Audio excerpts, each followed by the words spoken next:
But this is going to be our Halloween episode. Oh, cool. Spooky.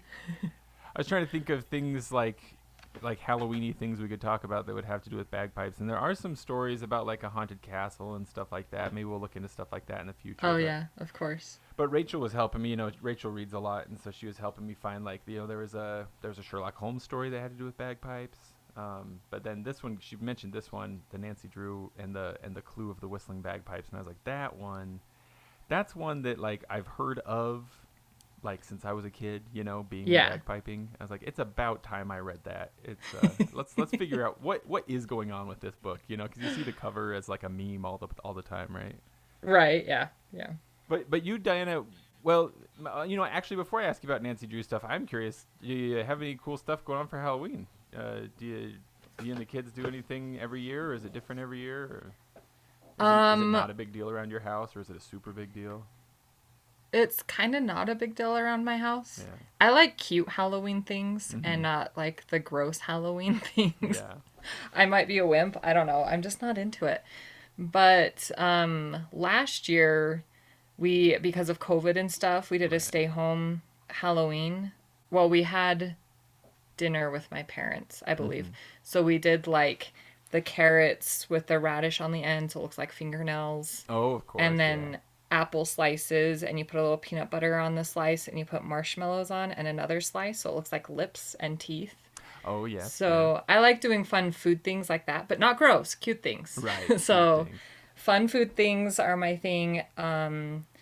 Movies, and last year for their Halloween costumes, I got everybody, well, the two big kids got the pajama version of their Halloween outfit.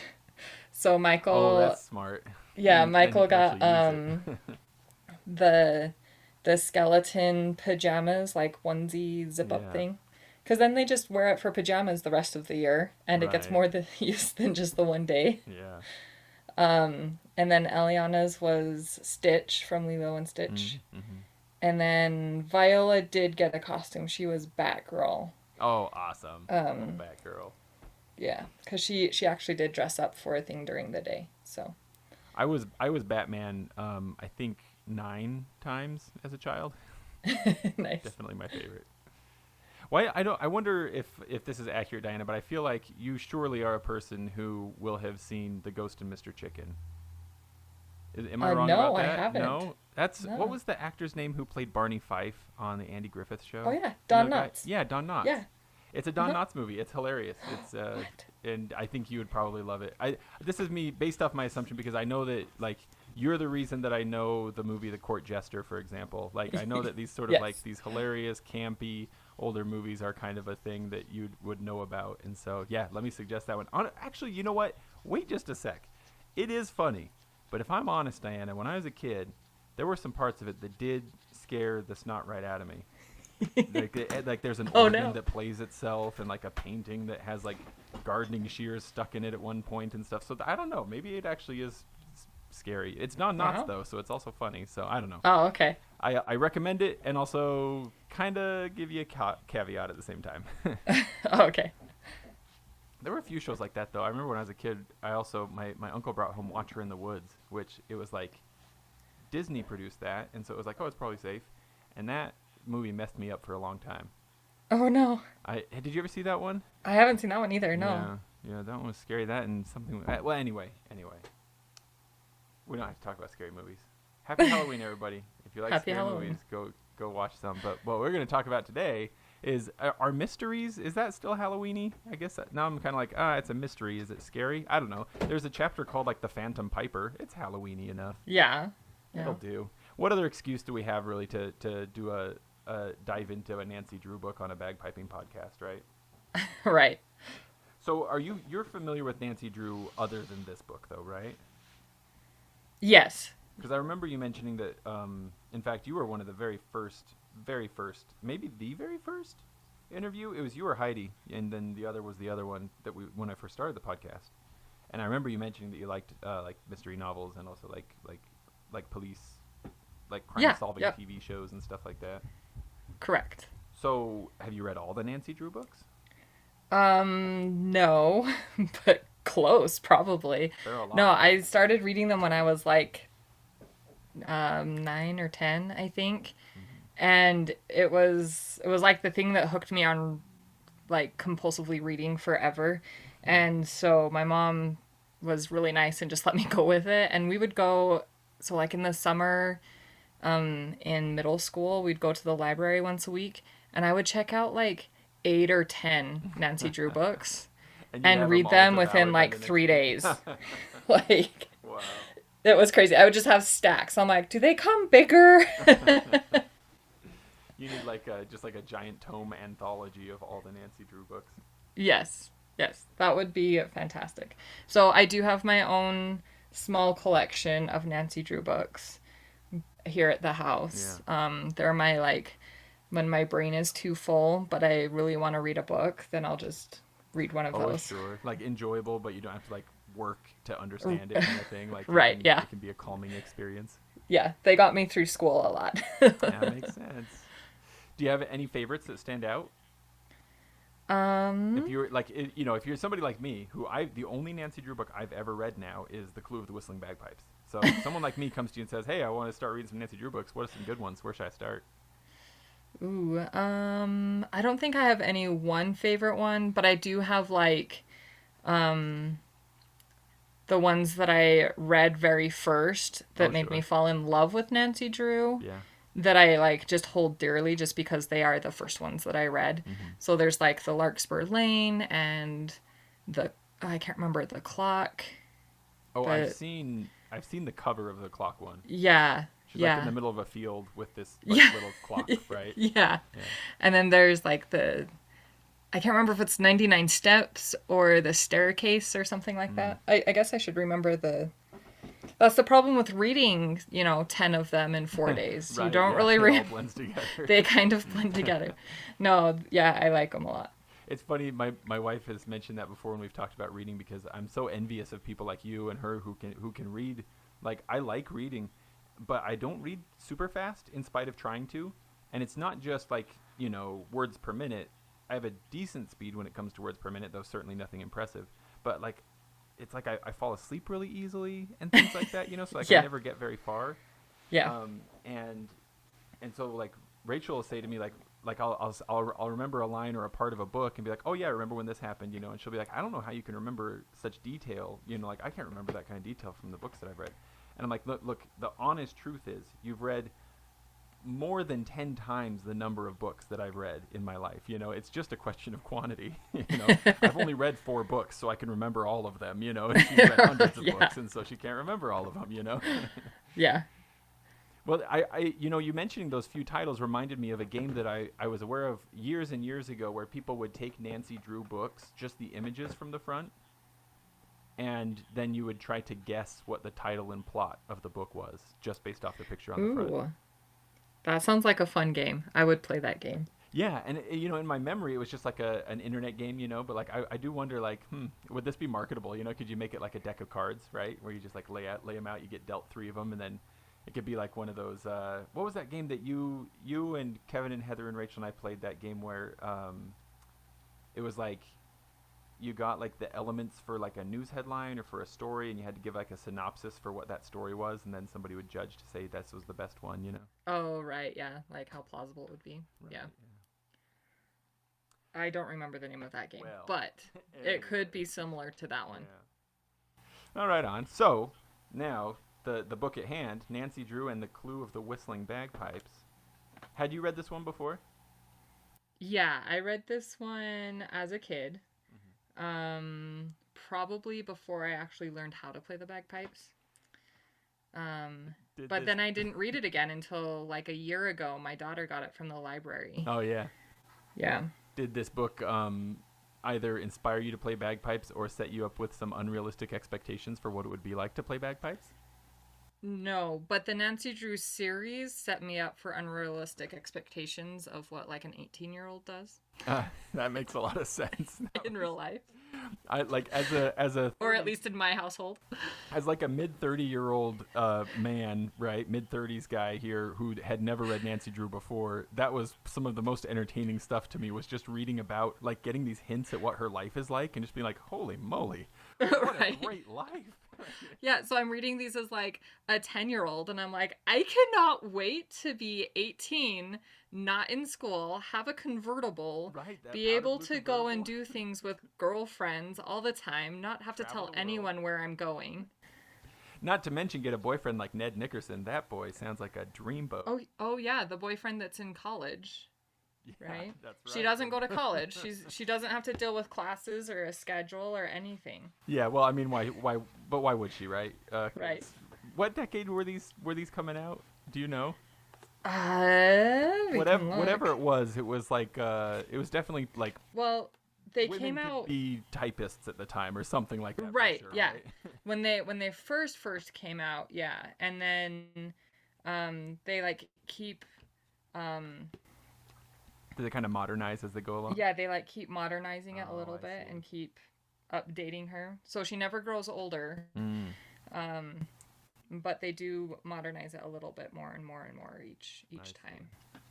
I see. So it's like the cast of Arthur on PBS, always in fourth Right. grade. Fourth grade for 25 years, yes. Yeah, did you hear that It's they're just gonna like end that. next year? I did, yeah. Everybody's going And I crazy saw about a that picture blue of suit. Arthur with like a cell phone, and I was like, he doesn't have a cell phone. Yeah, exactly. That's exactly what I was thinking too. Like, oh yeah, he's still in fourth grade, but now he's like a current fourth grader. Yeah. Okay, so the copyright date on the Whistling Bagpipes is 1964. 64, huh? Yeah, Well, Nancy Drew was for this not- one, and she was- it's she was not a like hippie kid, that's 40. for sure. Yeah. So this is book 41, I think. Yeah, it's in the 40s. Yeah. Yeah. Okay, well, so how about Diana? Would you be willing to read the introduction? All right. Warnings not to go to Scotland can't stop Nancy Drew from setting out on a thrill-packed mystery adventure. Undaunted by the vicious threats, the attractive young detective with her there it father is. and her two close friends goes to visit her great-grandmother at an imposing estate in the Scottish Highlands and to solve the mystery of a missing family heirloom. And there is another mystery to be solved, the fate of the flocks of stolen sheep. Baffling clues challenge Nancy's powers of deduction. A note written in the ancient Gaelic language, a deserted houseboat on Loch Lomond, a sinister red-bearded stranger in Edinburgh, eerie whistling noises in the Highlands, startling discoveries in an old castle and in the ruins of a prehistoric fortress, on a rugged mountain slope and in a secluded glen, lead Nancy closer to finding the solution to both mysteries. Wearing a time-honored tartan, Nancy climbs the mountain of Ben Nevis Yeah, I don't know how to say that I one, don't James. know either. Is it Nevis or Nevis or Navis? I'm not sure. We'll either. call it Nevis. Okay. Nancy climbs the mountain of Ben Nevis in the dark of night and plays a tune of historic heroism on the bagpipes, all part of her daring plan to trap the sheep thieves and recover the valuable family heirloom. Beautiful. So that's the story we're diving into, and it is an action-packed adventure, that's for sure. Oh, and just so you know, real quick, Diana, as we go along here, we're going to give this book a bagpipe score. Oh, good. Okay. So here's the system that I'm thinking. Well, to be fair, anything good about this system really came from Rachel. She's a lot smarter than me. And if it doesn't go well, it's because I tweaked it, so that would be my fault. But here's what we're going to do. Every time that we encounter sort of like information about bagpipes or a character interacting with bagpipes, we're going to score that on a scale from 1 to 10 for accuracy. Like, is this realistic? Yes. A realistic Okay. description of bagpipes. But there are two score variation things that can happen. One is we have to ask ourselves the question, is it entertaining? And if it is, it gets a +1 to the score, Okay. right? So if it scores only like a 7, but it's actually really entertaining, it's actually going to get an 8. Okay. But then the other question we have to ask ourselves is, would this inspire someone to learn bagpipes? You know, if someone's reading this, would this make them go, I want to learn to play bagpipes? And if it does, it gets a +2 to the score. Okay. So after we've tallied all, we'll put those all together every time we encounter bagpipes, and then we'll tally it up at the end and see just how this story stacks up against our rigorous grading system. Awesome. So, Nancy's maternal great-grandmother, Lady Douglas, has called to Mr. Drew. Now that's her dad, and maybe we should do a quick run through of the main characters, right? What could you tell me about Nancy Drew if you were going to describe her, since you know her a lot better than I do? Nancy Drew. I think she's about like 18, 19 years old. She lives in the Midwest, I believe. I wondered all throughout where River Heights is. I this think whole story happens in Scotland, so I never got good clues as to where Nancy was from. Right. From what I can tell, I don't know. I was figuring this out when I was like 12. I think it's like Midwest. Mm-hmm.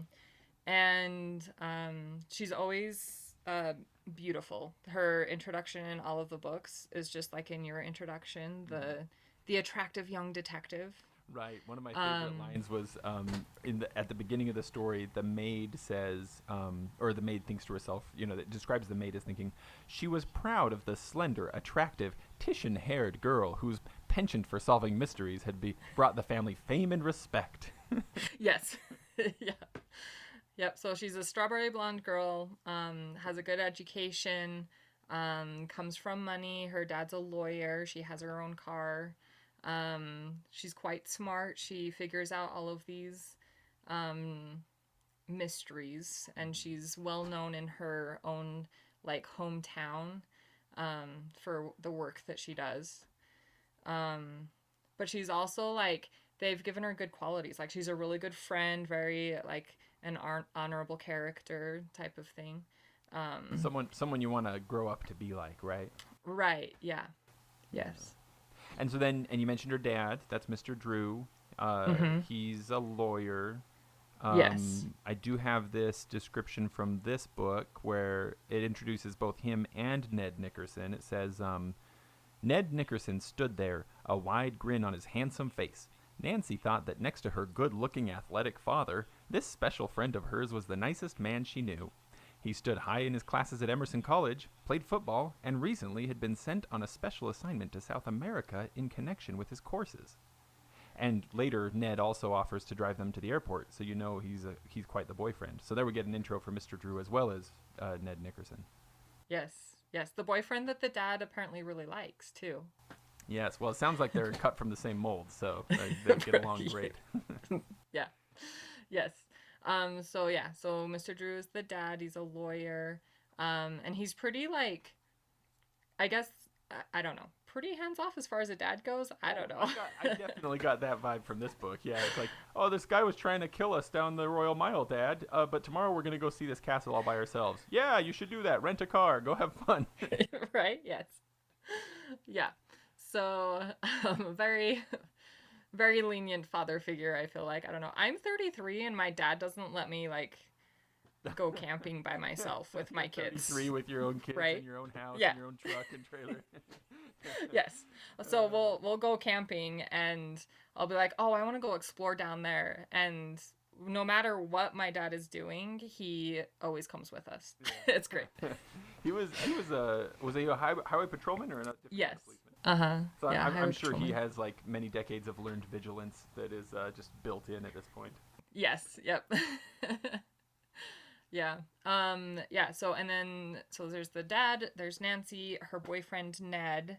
There's the housekeeper. She's only there for like the beginning of this book. In other books she has more like speaking parts, I guess you could say. But she's kind of like an advice. Nancy goes to the housekeeper for advice sometimes. Nancy's mother has passed away, is that right? Yes. And so maybe the housekeeper kind of is a stand-in in some ways for the matriarch figure or something like that. Right. Mm-hmm. Yep. And then Nancy has two best friends that join her on pretty much every mystery. So there's Bess, who I believe has blonde hair that goes to her shoulders. Yes, the first time we get Bess described in this book, and keep in mind this is the first time that I meet any of these characters personally. Bess is described as Nancy's blonde, slightly plump, but very attractive friend. Yes. And through the whole book, it's always Bess who's like, I could do with a meal right now. This is a nice place for a picnic. Aren't we past time for lunch? Like, just on and on about Bess. Yes, I actually really like Bess because she's blonde and she's all about the food. And that's how she's described in like every book. She's because the other friend is George, which is Bess's cousin. And George is the short-haired tomboy athletic one. So, which I like the tomboy. Like, I was a tomboy growing up too, but not at all athletic. My poor children got that from me. So yeah, so there's George and Bess, and they both go on all of these adventures with Nancy. Okay, perfect. And that's exactly how this book starts. Nancy, let's see. So Nancy's dad, since he's a lawyer, he gets a call or a letter or something from Lady Douglas, who was Nancy's. Let's see. I can't remember now. Is Nancy related to Lady Douglas through her mother's side or her father's side? I believe the mother's side. Yeah, that makes sense. And so Lady Douglas she has this like fancy estate in Scotland that she's going to turn over to like the National Trust. And she wants to give a priceless family heirloom to Nancy, but it's gone missing. But also, as part of the paperwork stuff for turning over the trust, she needs Mr. Drew's lawyer skills. Yes, So I believe so. That's like how we get him over to Scotland, right? But we got to have Bess and George come too, right? Right. And so George calls Nancy and says, "Hey, I submitted this photograph of you with a magnifying glass, looking for clues, probably on one of the past adventures that I didn't know about. I'd imagine this is actually from one of the other stories. To this magazine called Photography Internationale, and I won a prize, and the prize is 2 round-trip tickets to Scotland." Convenient. Yes. So like the very evening that Nancy says, "Yes, let's go to Scotland," she gets a call from Bess. Bess says, "I've got 2 tickets. Do you want one?" Nancy's like, "I already have passage to Scotland." And so she's like, "Oh, I'll bring George." So the crew's back together for another adventure. Yep. Perfect. So then on their way to the airport, they're getting everything ready, and then they head off to the airport. And on their way there, they stop in I think it was in New York to visit. Before they leave, Nancy has dinner, I think, with her dad and Ned. And Ned is like, "Oh, I read that there's, someone is stealing sheep in Scotland," because that's totally news that we get in America. Yeah. But sheep rustlers in Scotland. Yeah. So Ned hears of these like sheep rustlers. Yeah. So I guess Nancy decides that she's just going to solve all the mysteries while she's in Scotland and just make it a whole trip. Right. And then I skipped so much action. That's also, as they're sitting there talking about all of this, a truck crashes into her beautiful convertible. Yes. They get a mysterious warning letter, and then a bomb goes off in their mailbox. Yes. And what was it? They found the truck was abandoned, the one that had crashed into her car. And they don't know who it was. Piece of tartan material in the seat. Oh, right. So the clues begin to pop up, and and also like immediately the moment they decide to go to Scotland, it seems apparent that someone doesn't want them to go. Yes. So then they take off. But it doesn't deter her. She goes anyways. Bomb threats, no big deal. So then they head off to Scotland. Oh man, I keep skipping important details. That she also has I don't remember what they were doing in some shops or something, but she now has undesired fame because of the photo that Bess had submitted, right? Yes. And people are like asking for her autograph and stopping her in the street, and she's getting frustrated because she can't do her like sneaky detective work undercover because everyone keeps recognizing her. Yeah. Oh, that's right. She was trying to figure out who had written the letter, right? I think so, yeah. Yeah. And so then there's this little thing where like this poor little boy gets an autograph from her, but then this mysterious man like buys it from the little boy or something like that. And yeah. And then they head to the airport. Yes. But they don't go directly to Scotland. Right. They make a stop first in New York. They stop in New York, and this is where we first encounter some bagpipe talk. Let's see. We've got a little bit of back and forth here. What if we do you be Nancy Drew, and I'll be her aunt. Okay. I'm her aunt. Now, I'm assuming that this is in reference to a practice chanter. It's got to be, right? It has to be. Yeah, there's no... Yeah. So I'm Aunt Eloise, and you're Nancy Drew. And we're at my house. Go ahead. Okay. Oh, and as Aunt Eloise, I was just like, oh, you're going to Scotland? Look, I have a practice chanter here in my bureau, something like Yes. that, right? I pull it out. Yep. May I try the chanter? Yes, indeed. But first I'll show you what the notes are and how you hold the fingers. Nancy adjusted her hands properly. Then Aunt Eloise said, now just blow into the chanter, raising your various fingers. Don't try any tunes until you get used to moving your fingers. Oh, I guess there aren't a lot more lines for Nancy here. Okay, I'll read the next one. Yeah, go ahead. At first, Nancy could not hold the chanter and play it at the same time, so her aunt suggested that she sit down and let the lower end of the instrument rest in her lap. In a few moments, Nancy was playing the scales quite creditably. Then George pops in. I dare you to try Scots Wahey. Oh, and then Aunt Eloise says, play it first without the grace notes. Of course, they're what gives the charm to the music of bagpipes. And you want to finish it off? And in a few minutes, Nancy was playing the melody of Scots Wahey, and after some more practice, she was able, by following the instruction book, to add the grace notes to the first phrase. All right. So, let's open the debate. How credible is this? Okay, there's some really good parts, so we can cover that first. Yeah, what's good about this? So, first showing what the notes are and how to hold your fingers. That's credible. Yep. I was really surprised to encounter Aunt Eloise suggesting that she sits down to rest the lower end of the chanter in her lap. Uh-huh. That makes me think whoever wrote this talked to somebody who plays bagpipes, because I have a hard time imagining how anyone would think of that if they didn't know that that's a thing.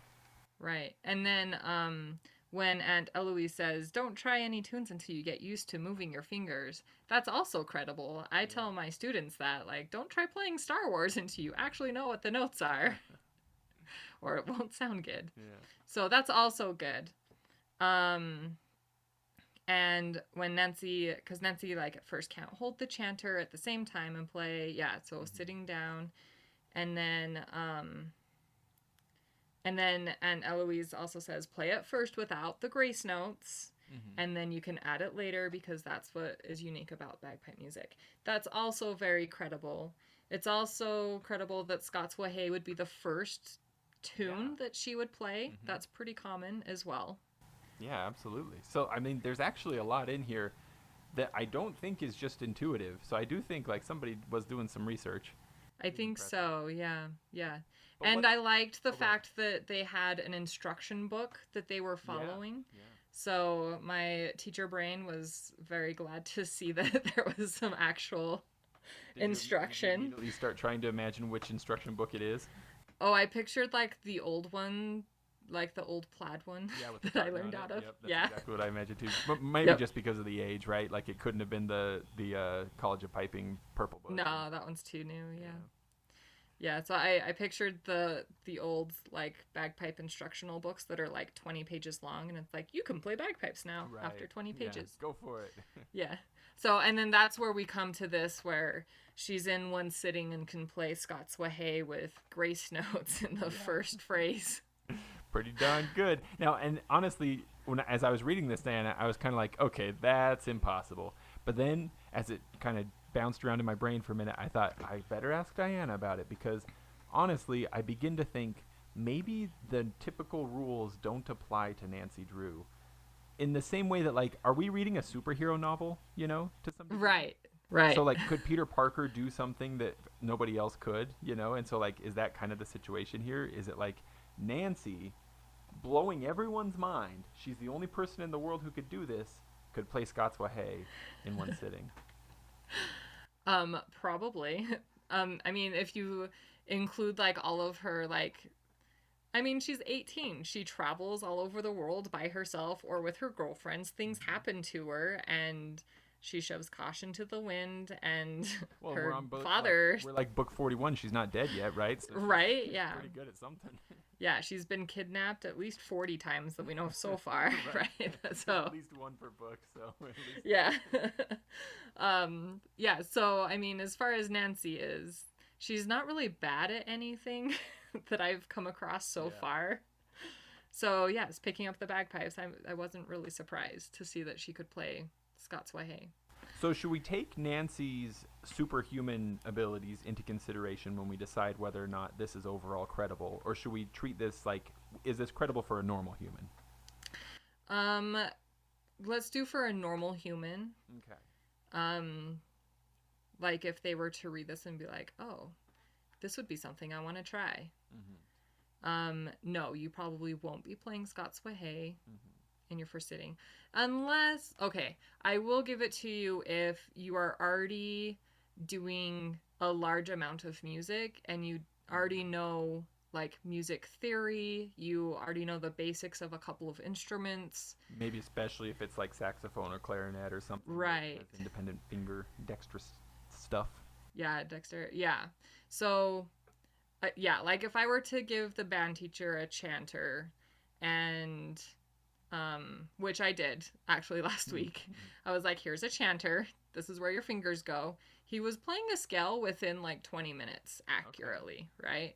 So I guess if it was a person that, you know, had a music background, already had, you know, the basics of music theory and things like that and didn't have to learn how to read music, I guess you could say it's possible they could get Scots-Wahey out in one sitting. Okay. So definitely this bit where it says that Nancy, after a few minutes, Nancy was playing the scale quite credibly, and then, you know, some more minutes she had Scots-Wahey pretty well. Okay, so that's kind of making me, like, initially I was going to be like, all right, this is starting at like a 4 at the best for me, as a 1 out of 10. But now I'm kind of thinking like, no, okay, you're right. Like, I didn't read the other 40 novels that led up to this one, right? So maybe Nancy has played a lot of other musical instruments. So maybe if we take into consideration all of these, maybe I'm thinking like, for me, maybe I could start this off at like a 6. I think 7. So, yeah. Yeah. And I re-looked up Scots-Wahey. I don't play it very often, but I looked it up just to check, and the only grace note is the G grace note. So it's only one of our grace notes that she would have to add in to the scale notes. Man, once again, I'm beginning to be like super impressed by whoever wrote this. Like, it's actually pretty darn good. Not quite the. I expected it to be a lot worse, at least. You know. Yes. Yeah. I mean, for picking which tune and everything, like if they were like, she played Pumpkin's Fancy or, you know, something elaborate, I'd be like, oh. Yeah. But really, Scots-Wahey is a very basic tune with an easy, repetitive melody line. So you feeling good if we start this at a 6? Yeah. Okay, so we started at a 6. Now, does it is it entertaining? Is it especially entertaining? Like enough that it deserves another point? I don't know. What do you think on that one? I don't know. I don't think so. Yeah. So it stays at a 6, but would it inspire somebody to learn bagpipes? Like, I kind of think maybe yes, just because it kind of presents what the beginning process is, and so like maybe kind of lays it out and makes it seem like, oh, that's not too complicated. Maybe I could try this. Yeah. At the same time, I would worry about it setting up false expectations for someone, you know. Finish one sitting and not be able to play Scots-Wahey and be disappointed, but no, if someone came to me and said, I read Nancy Drew, she learned how to play bagpipes, I want to learn Scots-Wahey by the time I leave here, I'd be like, okay, I will show you the first line of Scots-Wahey. Yeah, let's do it. So I feel like I could get someone onto Scots-Wahey within like an hour lesson or something, maybe. Okay. If they had, I mean, it would help if they had basic music knowledge. Right. So with a couple caveats, let's say, yeah. I think it gets the 2 bonus points then. Okay. So that's an 8. That first one is an 8. Scores 8 for bagpipe accuracy. Good work, Nancy Drew. All right. So from her Aunt Eloise's house, having learned Scots-Wahey, they continue on to the plane. You know that this was written in a bygone era because they say that this was a luxuriously furnished plane with comfortable seats. Yes. Literally unheard of in this day and age. Then they check into a hotel, and they accidentally get checked into the wrong room. A room that was apparently booked for Mr. Dewar, not Drew. Yes. So before they figure out that they're in the wrong room, they're kind of like putting their stuff away, and they find this mysterious paper inside of one of the drawers in the room, and it's got some Gaelic words written on it. How's your Gaelic, Diana? Do you feel like you could pronounce some Gaelic words? I am not good at Gaelic at all. I can do like the uniform parts. Yeah. But that is it. I'm not even confident with that, honestly. Like if I'm doing like a school assembly or something, I'm like, well, this is called a skin do. Yeah. Right. My pronunciations have a very Payson, Utah accent. Right, yeah. This is how the Highlanders would have said it if they were from Payson, Utah. That's about right. But it's got some words on it. Some Gaelic words that are in the book, so you can read them and not say them out loud, I suppose, and you'll recognize them if they come up in the story later. Hint. And then we've got some drawings on that paper as well. There's a bagpipe. There's a cradle that's shaped like a boat. And there's a small building. And I got to say, I would like to see the drawing of a cradle that's shaped like a boat that's identifiable as a baby's cradle that is also shaped like a boat. And not like, I feel like if I saw that, I would go, oh, it's a boat, you know? So yeah. I'm not sure how, but that's fine. We're not here to judge the artistic accuracy, the visual art, just the bagpipes. And then what else? Mr. Drew starts on his interviews and stuff he has to do. So the girls rent a car and they're going to go do some sightseeing. Mm-hmm. So they're going to go see the University of Glasgow, which is described as being both old and famous, and Loch Lomond. They're going to head to Loch Lomond. Would you like to read this next little bit that describes what it was like as they were driving to Loch Lomond? Yes. Starts with Let's see, who's talking? Do you remember? I think this was actually Nancy. Yeah, I'm pretty sure that is Nancy. Oh, because she's talking to the driver, I think. Oh, that's right. That's right. I think they get a driver at first. They did have a driver at first. You're right. Yeah. Okay. So she says, left side of the road driving has always puzzled me. How did the custom start? The Scotswoman said that the only explanation... Bad guys, yeah. And then the driver says, 'tis said a raider would hold the reins in the left hand and keep a sword in the right, ready to deal with any highwayman coming on horseback from the opposite direction. Now, because of this, I Googled around a little bit, because Nancy, of course, is coming from the United States, where you drive on the right side of the road. Mm-hmm. And so she's like, oh, how did you ever start driving on the left side of the road here in Scotland? It's so quirky and strange, right? And this explanation is given. And it may be a credible explanation. I don't know. Maybe that is why people drive on the left side of the road. But I looked it up because I'd never looked it up before. I always assumed, I don't know, maybe it's American exceptionalism in my imagination. I think it's just because of like Henry Ford, and so it feels like the car started here, you know, without thinking of like wagons and horses and stuff previous to the motor vehicle, you know. But I'd always kind of thought like it was just like an accident. Like it's too bad we all didn't just start driving on the correct side of the road, or like the same side of the road, you know, right from the beginning and stuff. But what I looked up was that after the Revolutionary War here in the United States, or maybe even a little while before, as basically just as a way to spite the British, everybody in the colonies started driving on the right side of the road because the left side of the road had been standard until then. And so, like, if we want to, like, argue about what is the original way to drive, you know, it's definitely the left side of the road. And then it was just the colonists who were like, oh, we hate the British. Let's do everything we can opposite to what the British do. We're driving on the other side. And it's stuck to this day. I want to know who that guy was, where he's like, in this town, we drive on the right side of the road. Well, and how many awkward, like, confrontations would you have to go through before people finally get on board, right? Because surely there'd be other people like, that's not, it doesn't even matter, Bill, you know, like just keep driving like we always have, and you know, face to like their horses nose to nose, get on the other side of the road. No, Bill, we've always driven this way, you know. Like yeah, that's what I imagine. Catch on. So there you go. How do you feel about carrying us through the Loch Lomond adventure? Yeah, so while they're I'm trying to remember. Do they get run off the road and then go to Loch Lomond? Yeah, it was. I think it was after they got run off the road, because they're staying at the lady's house, right? Right. Well, no. Well, that's after they get driven off of a. They were gonna go on a ferry, and get pushed off the ferry, and then they end up staying at a lady's house Oh, okay. later. So they get pushed around in vehicles quite a bit in this book. I think this one they were Okay. just headed to Loch Lomond to see it, And then it's the storm. that's right. Okay, I'm there. Okay. So they go visit Loch Lomond. A storm blows in right when they're there, and there's houseboats all along this lake. Are there houseboats on Loch Lomond? That I don't know. I've never pictured that in my mind, but I guess there would be. Yeah, why not, right? It feels kind of like it should be like a national park or something, right?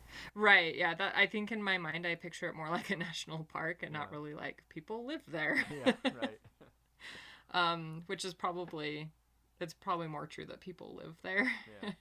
on the water. So this big storm comes in and a houseboat tips over or floats into the lake. Yeah, it tips over. That's right. Because I remember they had to dangle down. Because they have to dangle down in the door and rescue this mom and the girl and a little girl. Yeah. And so they save them, and then Nancy interrogates them while they're cold and wet, and their house is sideways. Right. Yeah. I know you've got a lot to think about right now, poor lady. I've got some questions. Yeah. So Nancy asks them about the area and about the houseboats, and they find out that one of the houseboats is empty, except for these strange men that come and visit it. Right.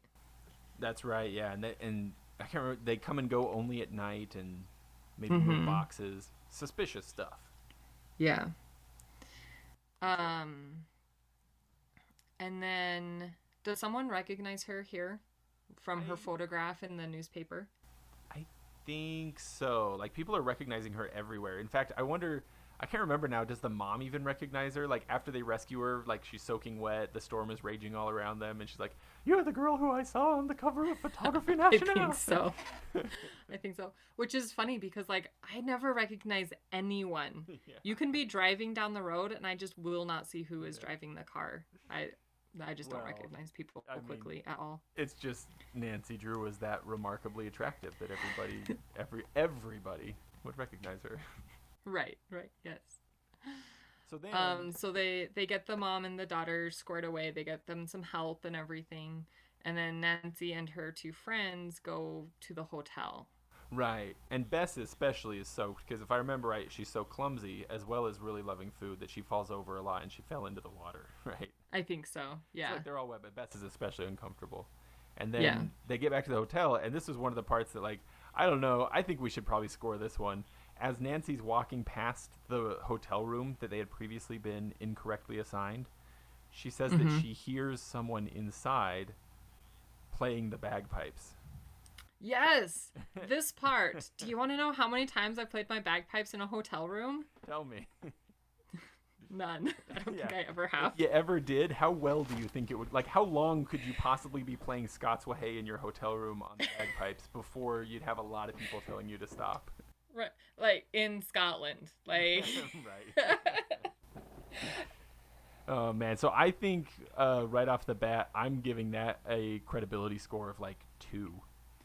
Because maybe you could get away with it for a little while, for a few minutes, until basically until people figured out which room it was coming from, and I don't think you could keep doing it for any longer than that.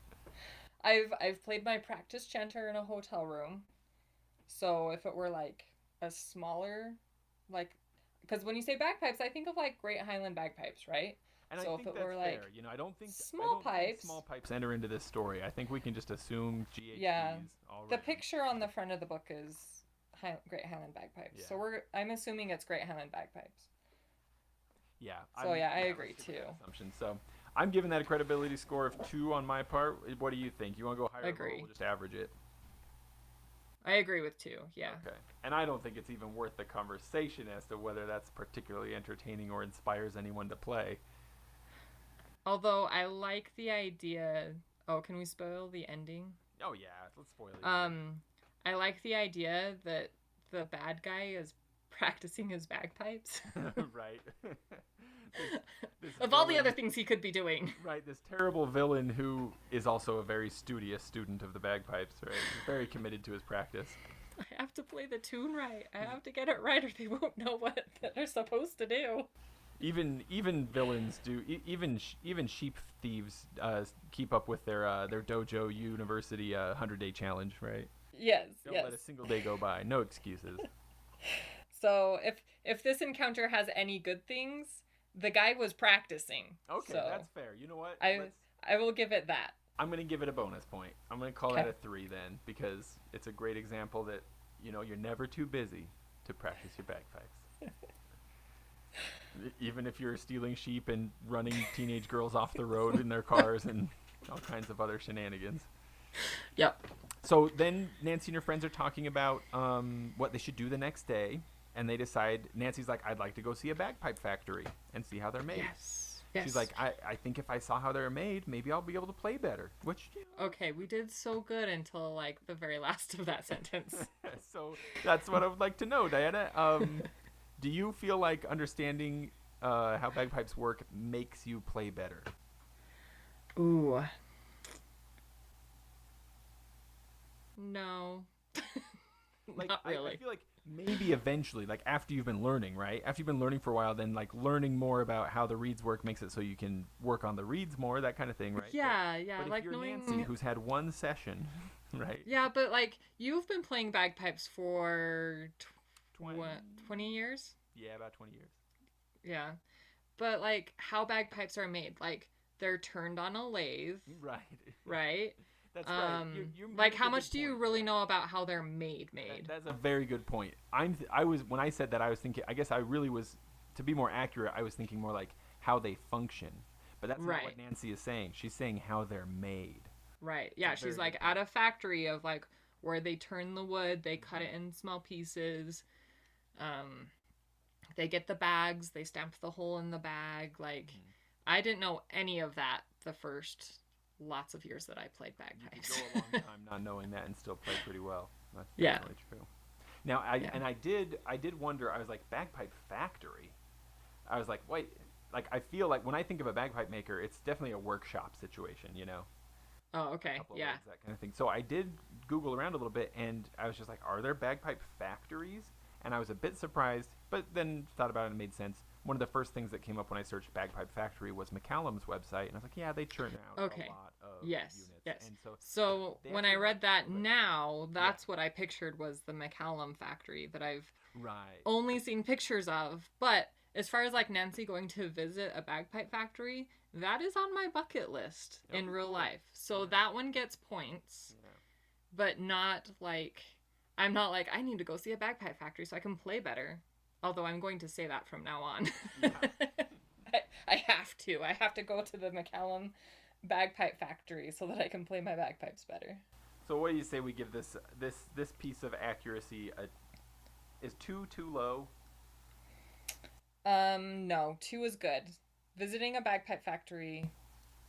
Though cool, though a lot of fun, Yes. probably is not going to have a big effect on your playing. Right.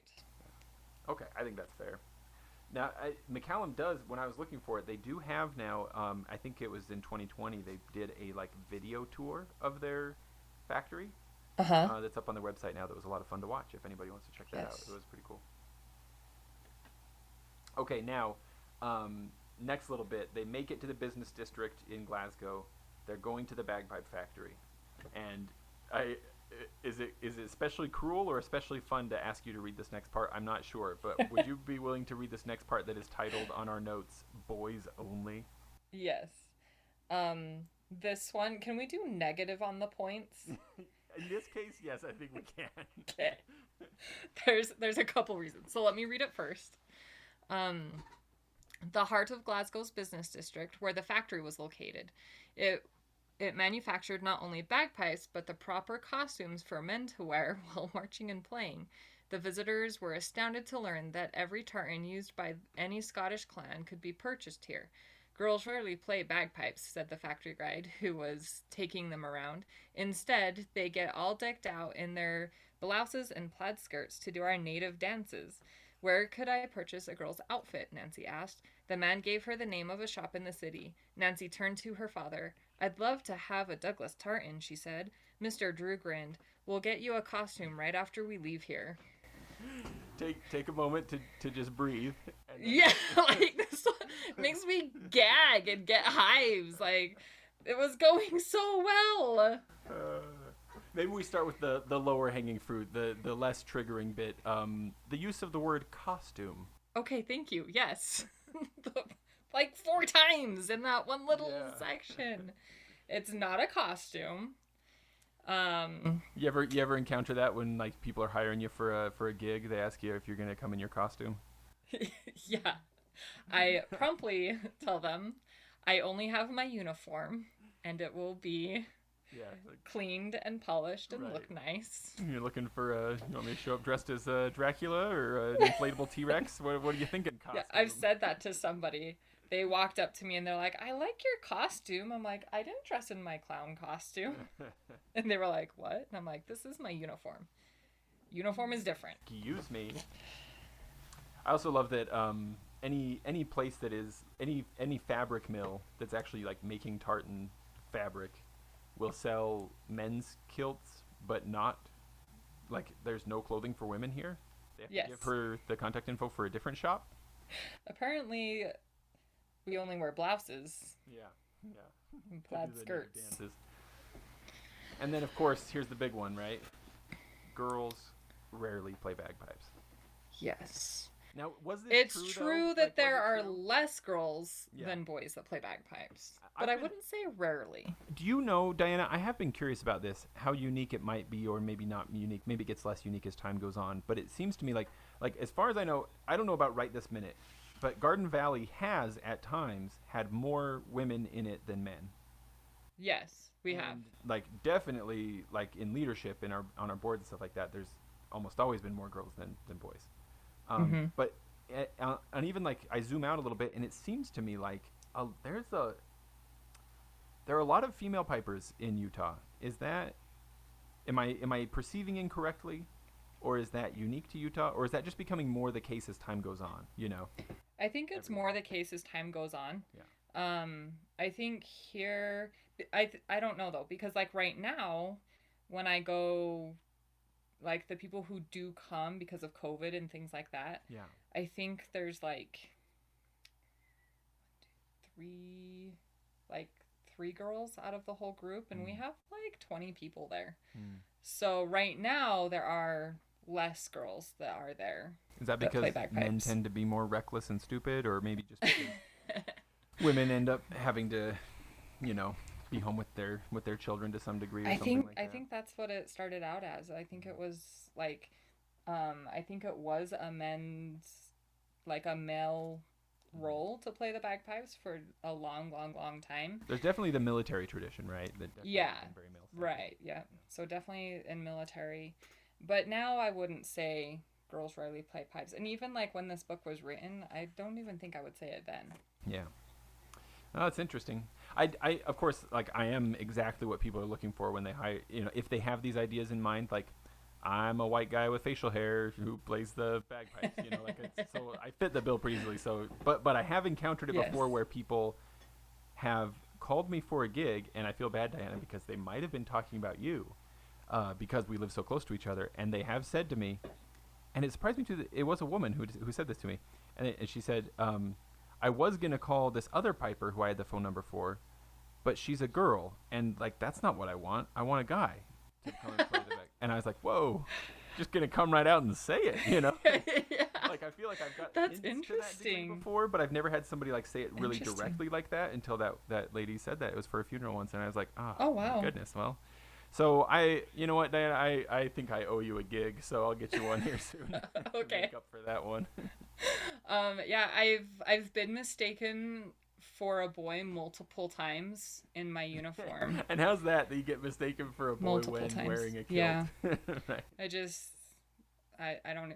Well, to be fair, like, when I do get my kilt on and my vest, like, I really am a square of clothing. Well, I suppose with the vest and the button-up shirt and the tie and everything. Yeah. And, like, right now I have short hair, but it was when I had my long curly hair and I'd, like, put it in braids and things like that, and people just wouldn't pay attention. And a boy with beautiful hair. I was, like, standing next to, like, Susan and Heidi and Amber and all of these people that were in the band, and they're like, what a nice group of gentlemen. We're so glad you guys could come. And we would just look at each other and we're like, am I invisible?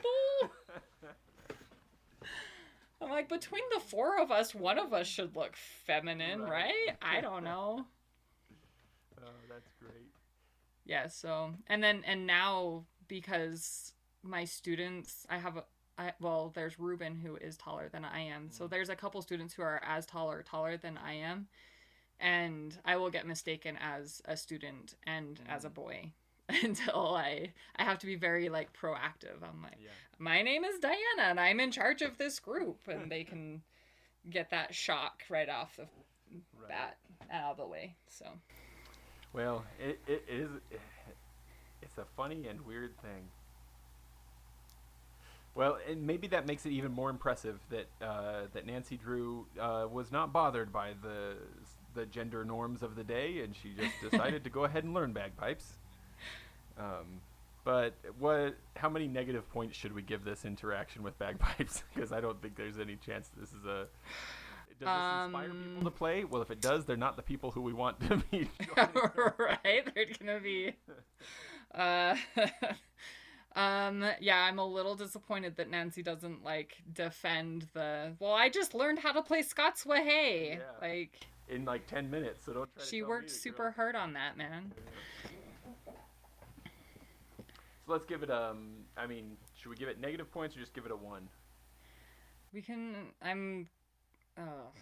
let's see. How many times do they say costume? Okay, they say costume. In that paragraph, they only say it twice. But they say it at other points in the story. So. They do. We can do 1. But I'll go negative the more times it says costume. Well, I'll tell you what, I know that they use it at least 2 more times, so we can just knock it down to -1 right now. There we go. Take it right down there. I don't know. We want to take more. Well, all right. We can move on with that. But yeah, that's a fun passage. So then let's see. Okay, then we immediately get another interaction with bagpipes. Mm-hmm. So here's kind of our how it's made description. Yeah, we're still at the factory. Right, we're still at the factory. Okay. Are you tired of reading? Would you like me to read this one, or are you good to read this I can do it, yeah. Go for it. Yeah. Next, the group was shown the various wooden parts of the bagpipes. The chanter, which produced the tune, had a reed at the top. At the lower end was a rubber valve, which closed when necessary to prevent air escaping from the bag.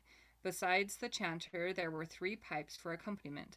They were called drones. 2 of these were tenor and 1 bass.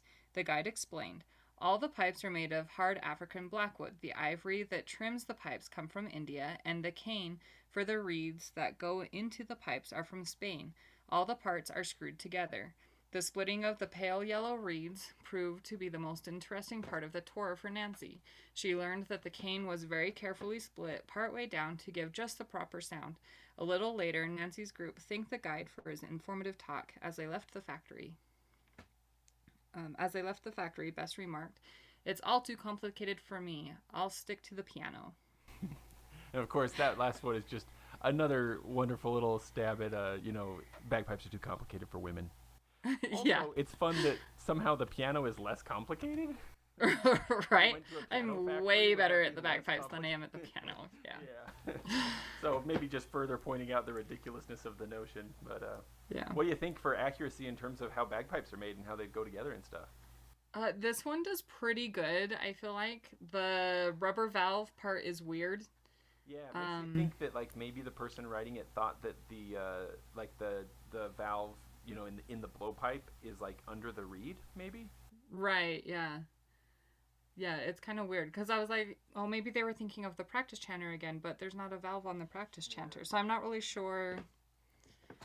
The valve part is weird, but the rest of it I feel like is pretty accurate. Yeah, they got the bass and 2 tenors. Mm-hmm. And the African blackwood. Yeah. And the ivory from India and the reeds from Spain. And they are light yellow. This part about them all being screwed together, that throws me a little bit. But I don't know all methods. Like I have a standard hide bag, so I always just tie my stuff in. Yeah. There are the hose clamp things. That's a more recent innovation.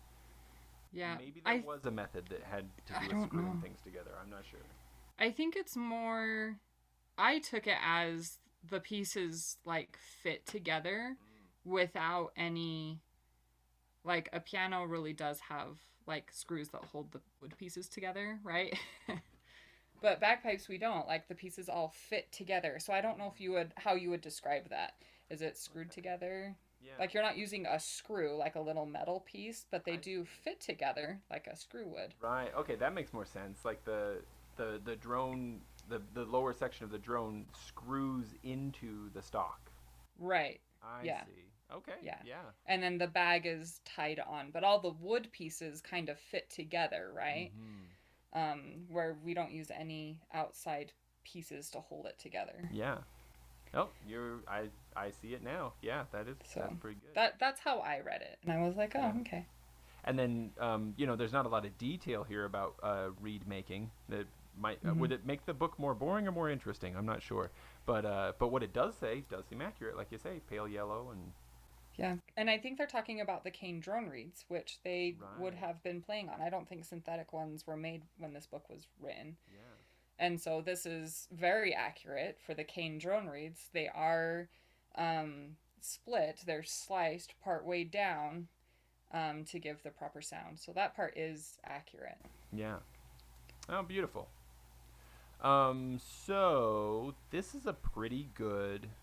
This has got to score pretty darn well on our Yeah. on our thing. What do you Other think? than like the valve, Yeah. she got everything. So I'd do like an 8 or a 9. Alrighty. I'm gonna give. I'm yeah. Let's go for it. Let's give it a 9. That's pretty darn good. Gets a Yeah. 9, and then does it get any bonus points for being entertaining or inspiring someone to play? Um, let's give it a bonus because it was very accurate. Or we could just do a 10. Just give it a 10. Yeah, we'll give it that extra point, even though the valve was weird, but it was pretty accurate for how bagpipes are put together. Yeah. Yeah, definitely impressive. So, from the Bagpipe Factory, the group continues with some more sightseeing. They go to a castle.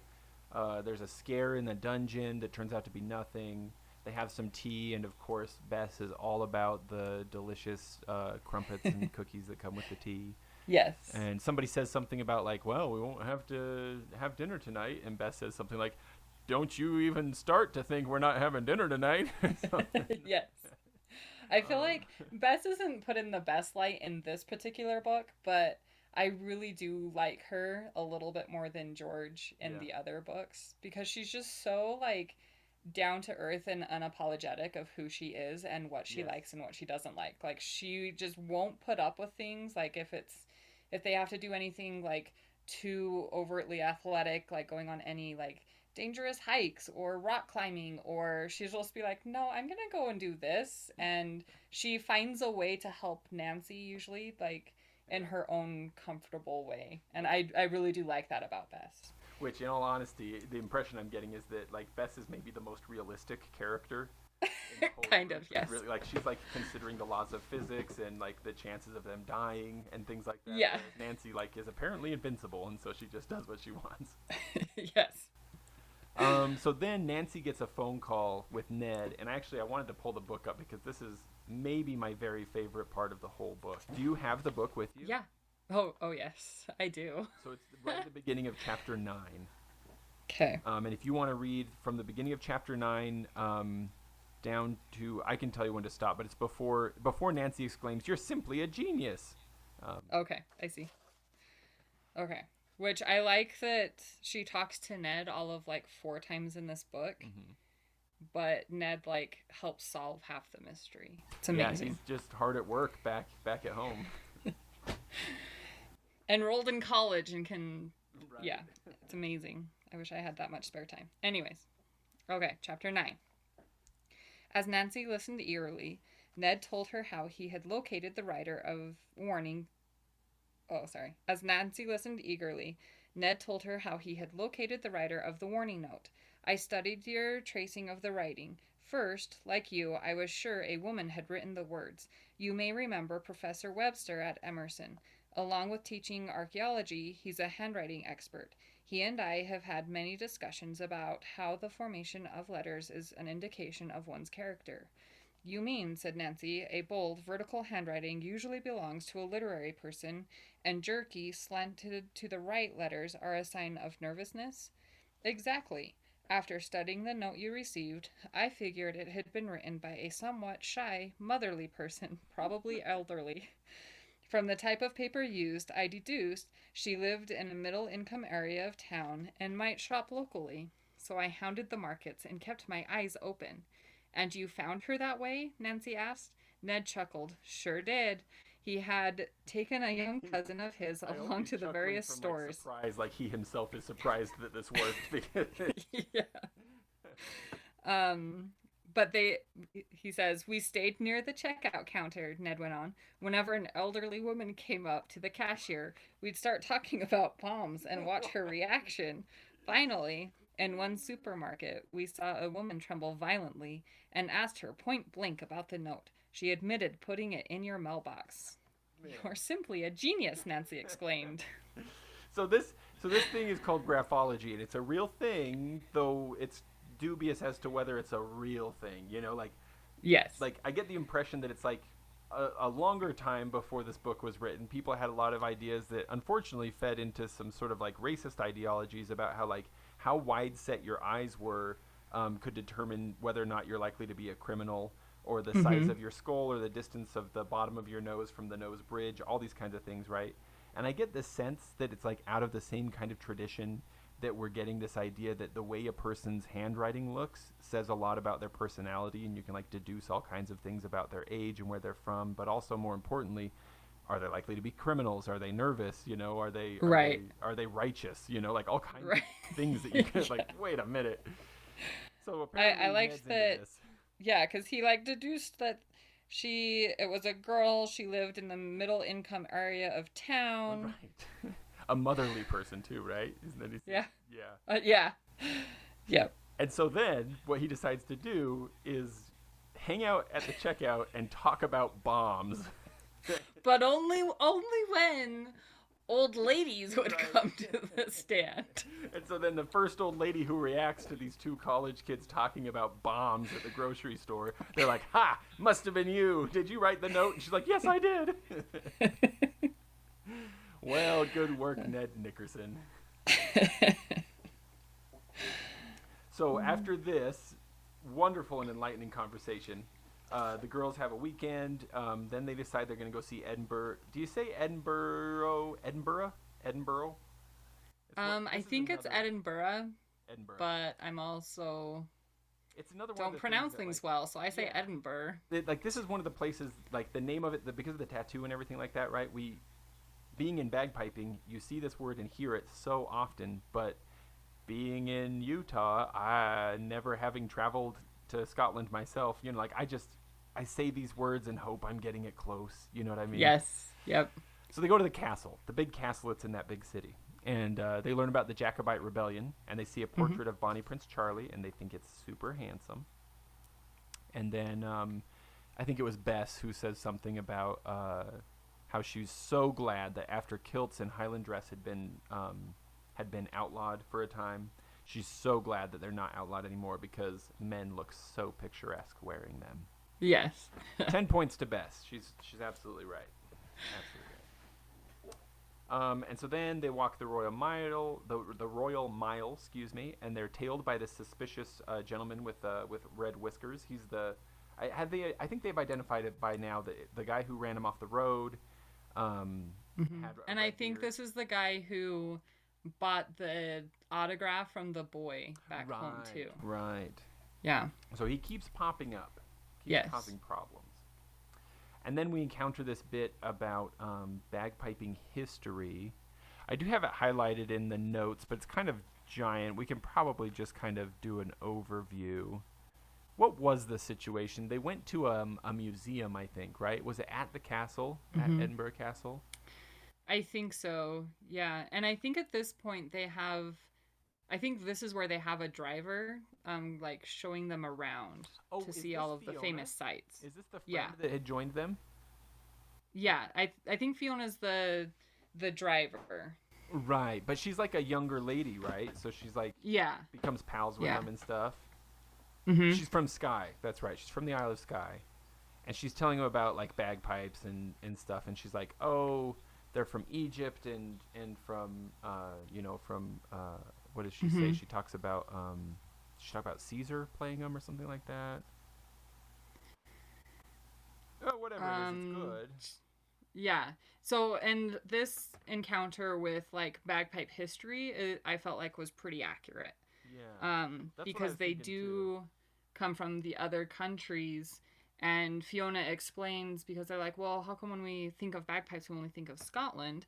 And Fiona explains that the other countries kind of went towards like indoor music, Parlor like music, you might say. yeah, parlor music, dinner music, things like that. Ah, And yes, dinner music. And bagpipes then are a Beth's little loud. remarks. I wish you hadn't mentioned dinner music. I'm so hungry.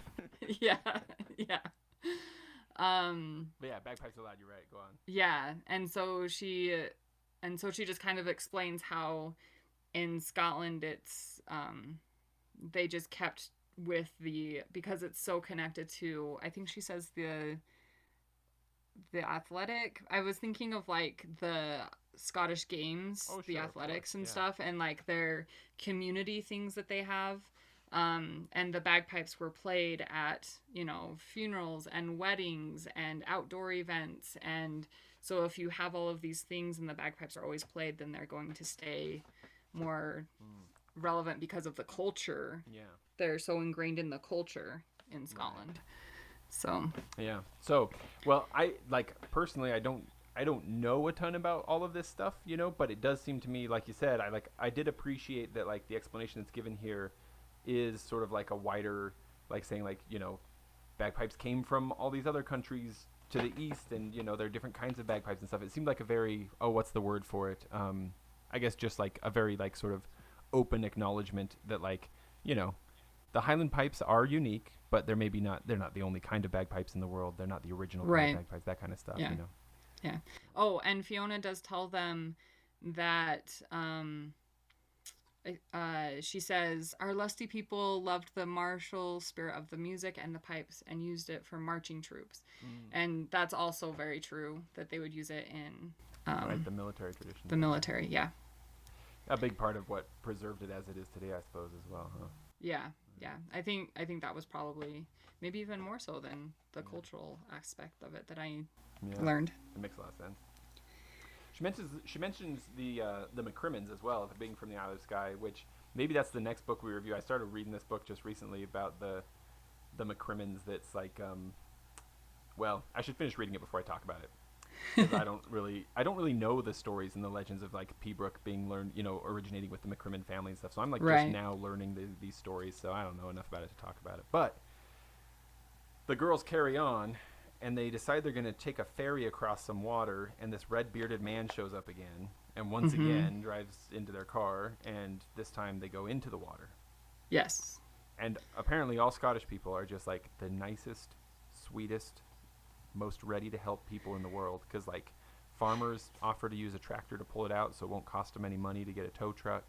And this other lady says, come and just stay at my house tonight, like she feeds them, gives them clothes and everything. Yes. But I feel like this is also a very accurate encounter of Scottish people. My parents have friends from Scotland, and the mom, we called her Gran. She was a lovely, lovely lady. She's passed away now, but a lovely lady. And like I can imagine being in that spot, and like your car's in the water and this lady comes and offers to let you stay at her house. It would have been like, if this were grand per se, it would have been like so unbelievably rude to decline and offensive. Yeah. Like, how could you not accept this? For hospitality. Yeah, the hospitality of this lady. So in my experience of Scottish culture and people, this, I feel like, could be accurate in some cases. Well, that's lovely and good to hear, because I as I get older, I'm only ever more cynical, and so it's nice to hear about nice people in the world sometimes.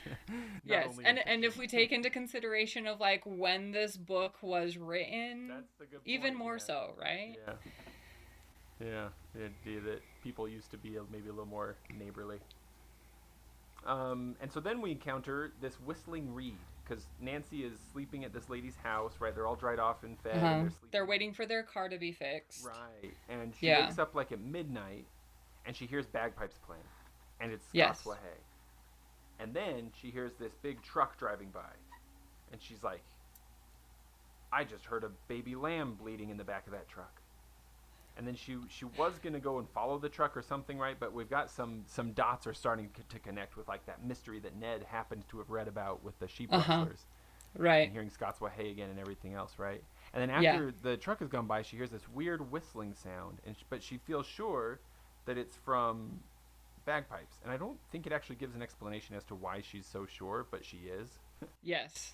And so I did message Adrian Melvin about this, because I'm taking this seriously. Did you tell him you were reading the Nancy Drew book? I absolutely did. This is fantastic. I want to hear the story. Adrian, I've been reading this book. Diane and I are going to talk about it. I got to figure this out. So here's what he said to me. So first I gave him like the explanation from the book, right? Which is, let's see. I said, Adrian, here's the, so after telling what was up, I was like, here's the explanation that's given by the book. I didn't know that you could whistle on the bagpipes, said Bess. I suppose you're going to tell us that it's some kind of a signal, George guessed. I wish that I knew, Nancy said thoughtfully, and then she led the way back into the house. Neither Mrs. Drummond, that was the nice lady who was taking him in, nor Fiona had awakened. So it was not until morning that Nancy could tell all about the playing of the bagpipes in the truck with the bleeding lamb inside of it. At once, Fiona said that the reed for a chanter could be split to make any kind of sound that one wished. It seems a little interesting. Seems a little bit kind of wishful thinking there, doesn't it? I want to try this. So any kind of sound that one wished, but I don't see why anyone would want to go through the trouble of having it whistle. So then I was like, Adrian, man, what do you think as a reed maker? What do you think they're referring to here? Is it a real thing? Like, what would be whistling on a bagpipe reed, and how would you make it whistle? And then I told him that, like, at the end of the book, Nancy ends up, not to spoil anything for those listening, but Nancy ends up with two chanters. And in one of them, she has a reed that plays normally, and in the other, she has a reed that whistles. And so I was like, is this based off something real, or is it just totally made up for the sake of the story?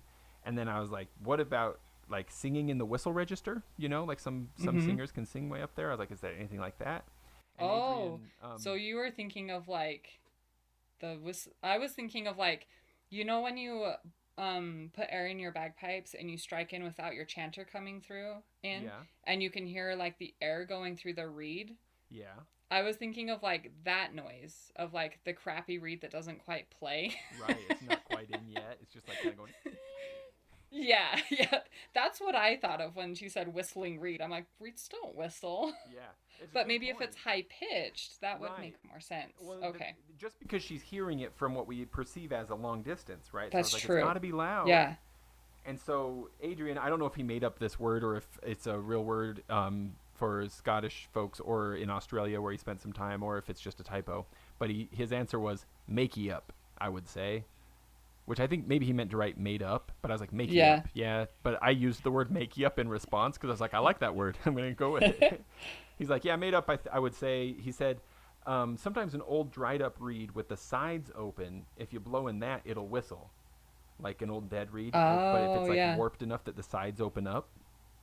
And I was like, oh, okay, well, I figured it was probably made up, but I'm going to put a reed out in the sun to dry it to see if I can get the sides to open up and see if it'll whistle. And I did that. And I have it here.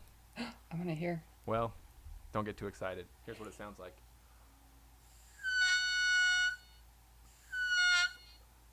Can you hear that? Yeah. Basically, it just sounds like a crappy reed. So it's like, I don't know. It might just be made up. But hey, tell you what, here's a chance for us to plug. If there's anybody listening out there, the show does have an email address and is on Facebook. So TheDroningOnPodcast@gmail.com. There are links in the description, or hop on Facebook. If you know a way to make a Highland bagpipe reed whistle, let me know. I want to know about it. So I am not sure where we left off. I got distracted by the whistling reed thing. Yeah, when she hears the whistling reed in the middle of the night over the truck. That's right. Um, So then, what did they do next? They go to like a party. No, they get to Nancy's grandma's house. They finally make it to Lady Douglas's house. Yeah, they get their car back and they go to Lady Douglas's house. That's right. So finally we're there. Lady Douglas has the classic butler. His name is Tweety. Yes. Excellent name for a butler. Someday when I get one, I'll definitely name him Tweety. And the butler at some point later is suspected of having stolen the precious heirloom. We learn that the heirloom itself is it's just like a, do you say brooch or brooch? I say brooch. A brooch that has, what was it, like a piece of lapis lazuli or something in the middle?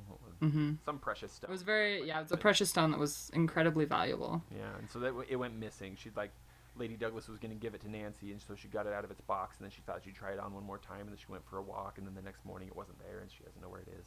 Yeah. So then Fiona, their friend that they picked up, the gal who's been driving them around, she's got some friends, and they're going to go hang out in the mountains, do like a camp out.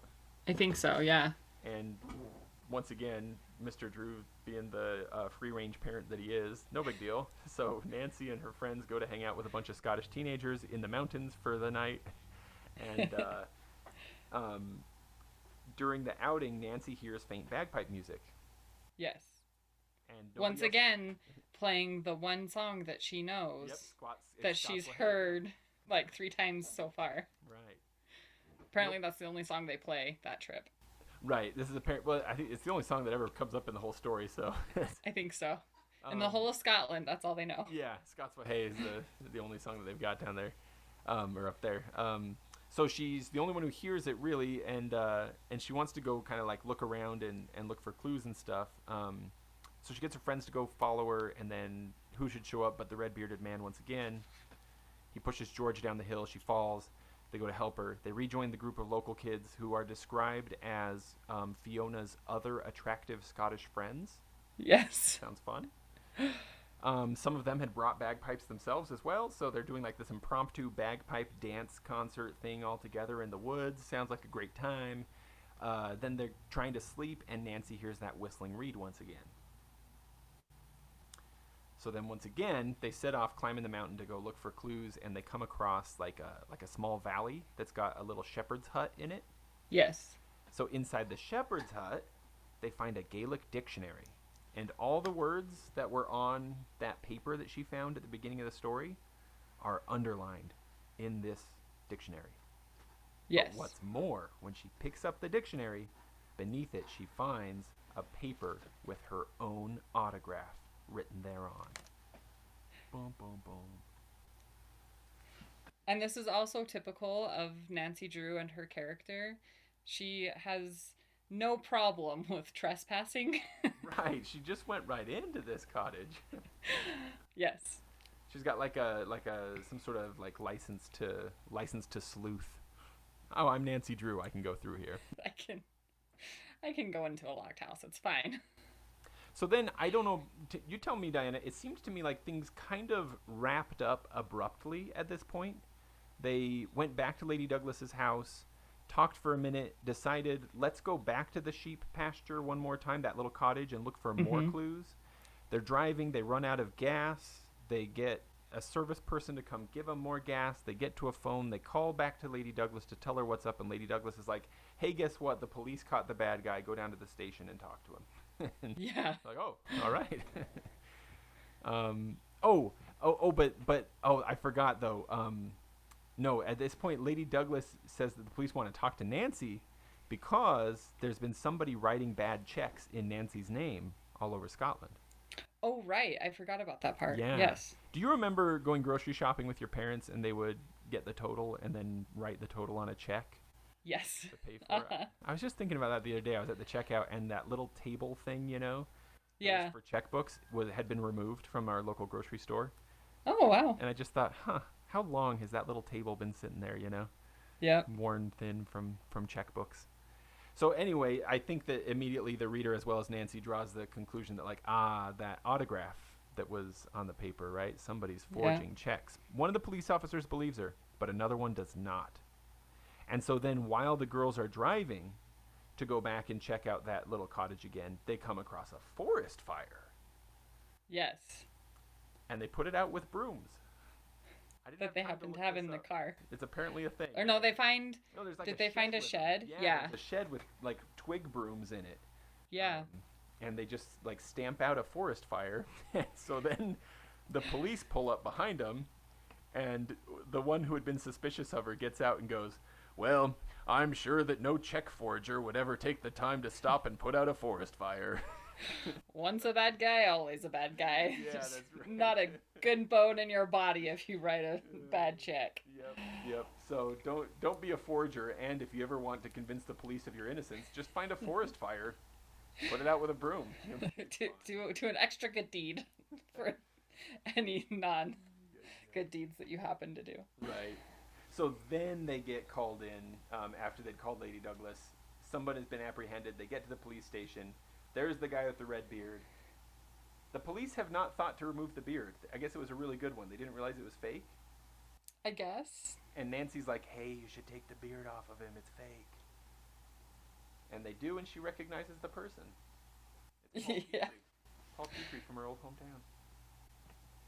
Did Paul Petrie come up in other stories, Diana, or is he a new character just for the sake of this story? I think he's a new character. Mm-hmm. Well, that would make sense. You don't really want to have a local hometown criminal showing up in multiple stories, right? Yeah. I don't think there are any that repeat in stories. Well, that's because Nancy's justice is swift and everlasting. So once she puts the bad guy behind bars, they never get out. Yeah. So here they figured out like who wanted her autograph, but they don't know. The brooch is still missing, and the story that Ned read about the sheep herders hasn't been solved either. So they go back to the grandmother's house, and Nancy conjures the idea to go try and find those sheep herders. Right. Because they dress up for it. That's right. Remember? They go up into Lady Douglas's attic, right? Yes. And like they each have a different tartan. Yeah. So Lady Douglas just has these like trunks, I guess, of kilts, but not even like just the family kilt, just different kinds of tartan. Right, yeah. So Nancy, Bess, and George all get dressed into a different color of tartan that offsets their lovely features and matches their hair. Yeah. And then I think they go camp again in the forest. That's right. To go try and find these sheep herders. Yeah. And this is where Nancy comes up with the idea, she thinks she's figured out what the song Scots Wha Hae and the whistle sound are being used for. Their signals. Yeah. And didn't Tweety the butler help her fix up a reed to whistle? He knew about bagpipes. Yeah, Tweety the butler, he has a set of bagpipes, but he doesn't know how to play. Right. So he sets up this set of bagpipes. He has multiple sets of bagpipes. Mm-hmm. He doesn't know how to play. Of course he does. So he helps Nancy set up a set of bagpipes so she can take on this little excursion. He's a Scottish butler. Of course he has multiple sets of bagpipes, even though he doesn't know how to play. Standard. Right. Yeah, so that was my last bagpipe encounter that bothered me. You want to give that one a score? Why does he? Yeah. Why is he hoarding bagpipes?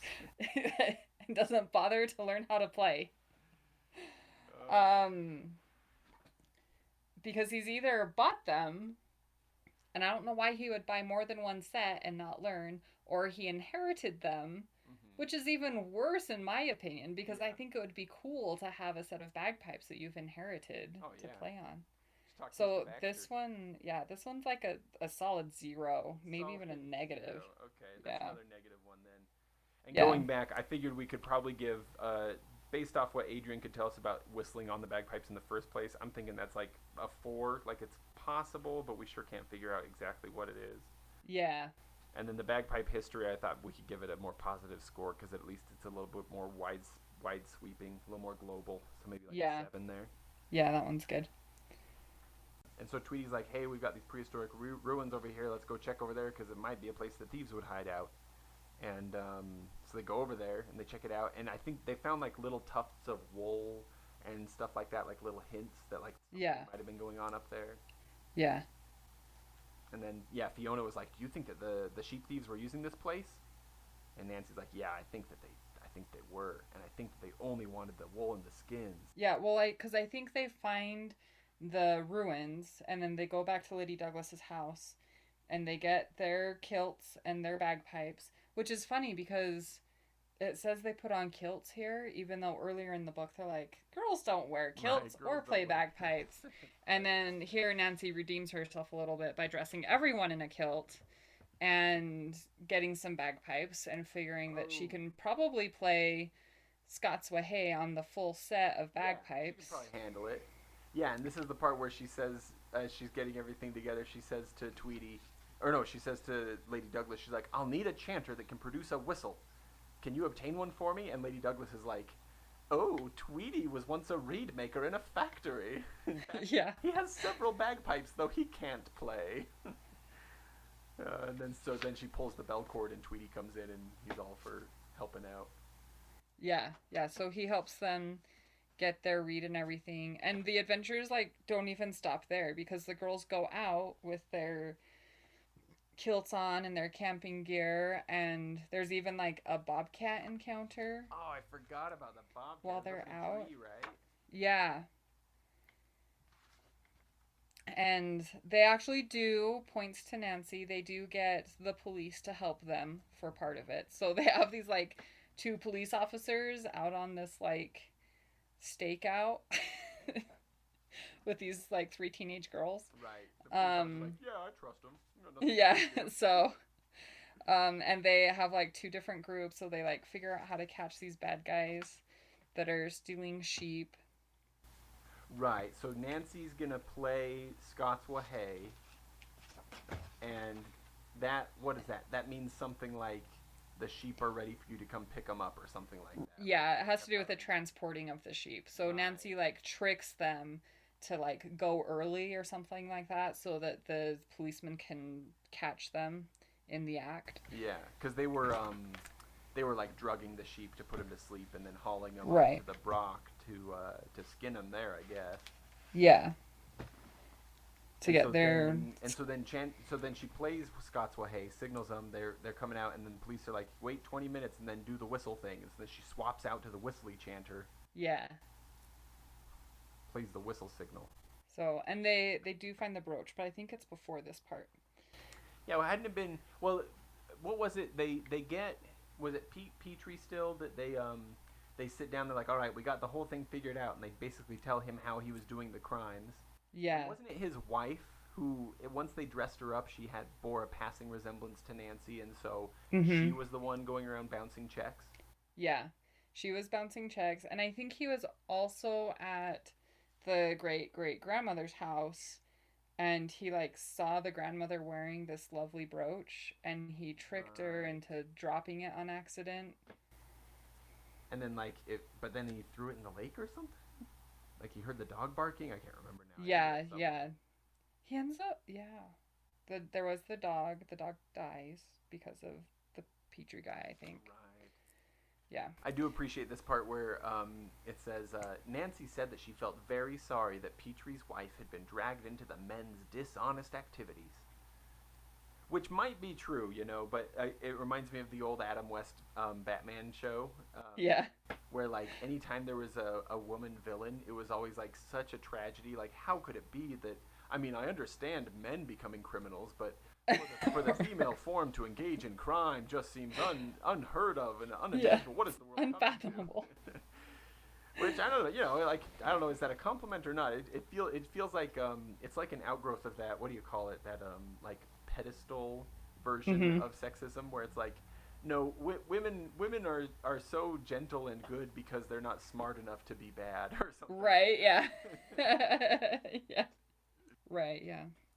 Yeah, so all in this trip of like a week, I think. Yeah. Nancy finds the missing sheep, the sheep rustlers. They get put in jail. They find the brooch. She finds who was asking for her autograph. And she learns to play bagpipes. Don't forget that. Yeah, and she learns how to play Learns to play bagpipes. bagpipes. She gets a kilt. Another good adventure for Nancy Drew and friends. And then I love this line as it's kind of wrapping up. Ned Nickerson says, and listen, don't you dare find another mystery until the June fraternity dance is over. I promise, says Nancy. Yeah, yeah. Because she's still just a carefree teenager. The college boyfriend. She's got to go to that dance. Yeah. Ned doesn't want it spoiled. So, how does this one rank for you, Diana, as somebody who has consumed multiple Nancy Drew books? This book is action-packed. There's a lot in it, right? Yeah. I did Yeah, wonder, there is. Like, I was like, man, is this what all of them are like? Because we've got like 6 different storylines going on here all at once. Yeah. No, not all of them have multiple mysteries to be solved in one book. Most of them, I would say, that I have read is usually just one mystery and maybe like one plus a sub. But I think this one has like 3 Yeah. in it. 3 main ones. Yeah. So, if you could figure out how to play a whistling sound on your bagpipes, it might be an appropriate thing for Halloween. But if you can't, do you have any tunes that you like to play or that you think would be especially good for Halloween tide? Ooh. Not off the top of my head. That's one holiday that I haven't like connected tunes to. Do you have any that you play for Halloween? Pumpkin's Fancy. Oh yeah, that's Maybe that's one. more of a harvest tune, not a Halloween tune. But that's the only one that really came to mind. Well, Hellbound Train makes sense, doesn't it? Hellbound Train. Yeah, yeah, that's a good one. Is hell scary? Yeah, I think so. Probably, right? Yeah. Witches and demons and all that. There probably are some though that I just have not been introduced to yet, though. Yeah. I was just trying to tabulate our final score for the book, but then I divided it wrong, so I have to add it back up again. So divide by 1, 2, 3, 4, 5, 6, 7, 8. Final score, 4. I actually thought I was going to score higher than that. We got some serious downgrades in the scoring for those for the sexism of the past, I suppose. Yeah. That and calling the uniform a costume. That's yeah, that one bugged me too much. If it's just bagpipes though, if we took out like the costume and the sexism, just the bagpipes I feel like did pretty good. It did pretty darn good, yeah. I definitely was pleasantly surprised. I was impressed by a lot of the detail that was in there. And with bagpipes, it was so accurate. Yeah, because you kind of wonder in some of the things you read, you're like, oh,